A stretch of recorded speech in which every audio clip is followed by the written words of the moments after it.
السلام علیکم ملګرو په چاینا کې چې کوم ایشینز گیمز روان دي اوس پورې چې د کمزور ټیمونو میچونه او د دریم تاریخ نه ما تاسو ته ویل چې ملګرو چې دریم تاریخ نه به صحیح میچونه شروع کیږي کوارټر فاینل میچونه شروع کیږي هغه څه کوم چې سبا ولنې میچ پکې چا دی او دغه نه علاوه آی سی سی نوی قانون رئیس د ورلد کپ د پاره د سوپر اوور په اړه کې هغه هم سره کوم دوه معلومات په دغه ویډیو کې در کوم ویډیو خپل مګوري او د نور ملګرو سره ضرور شیر کړئ راځو ارس نمخ کې دوستانو ایشینز گیمز طرف ته چې اوس پورې به کې کمزوري لوبډلې وي او دغه ترمن میچونه د دریم تاریخ نه صحیح میچونه شروع کیږي هغه اولنې کوارټر فاینل میچ چې کوم دی هغه د انډیا او د نیپال د ټیم ترمن دی سبا دغه میچ شروع کیږي په د سحر په شپږ بجې باندې په نیم بجې باندې دغه میچ شروع کیږي 20 میچ دی او ډېرې خوندورې لوبې دي او ډېرې خوندورې سیالۍ دي دغه نه علاوه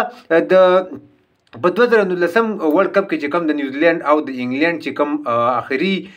فاینل لوبه شوی او په فاینل لوبه کې بیا چې هغه کله سوپر اوور وشو هغه ډرا شو او دغه نه علاوه بیا آی سی سی دا فیصله وکړه چې کم ټیم ډېرې بونډرینې والی ډېرې څلوریزې والی ډېرې فوري والی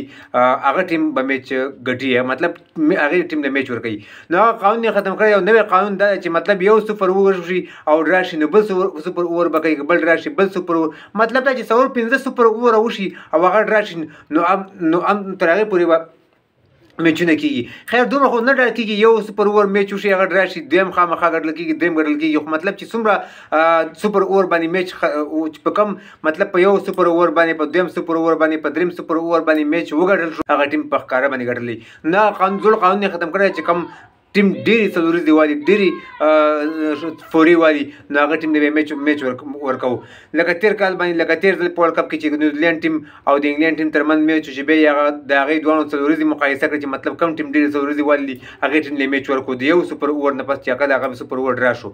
نو انګلند ټیم ته هغه میچ ورکړی چې انګلند ټیم پکې زیاتې څلوریزې والي وي زیاتې فوري والي وي نو هغه قانون چې کوم دی هغه ختم شو نوی قانون دا دی چې سوپر اوور به کېږي چې هغه یو سوپر اوور باندې میچ ختم شو که په دوو ختم شو که په دریو باندې ختم شو نو دغه د کرکټ په اړه باندې دوه تازه معلومات چې تاسو سره شریک کړل د ویډیو کتلو ډېره مننه دغه ویډیو زیات نه زیات شریک کړئ چې کوم ملګري خبر نه دي دغه نوي قانون نه چې هغه هم خبر شي د ویډیو کتلو ډېره مننه ویډیو د خپل ملګرو سره ضرور شریک کړئ زموږ پیج ته سره فالو کړئ د کرکټ تازه معلوماتو لپاره ښه وخت غواړم د الله په امان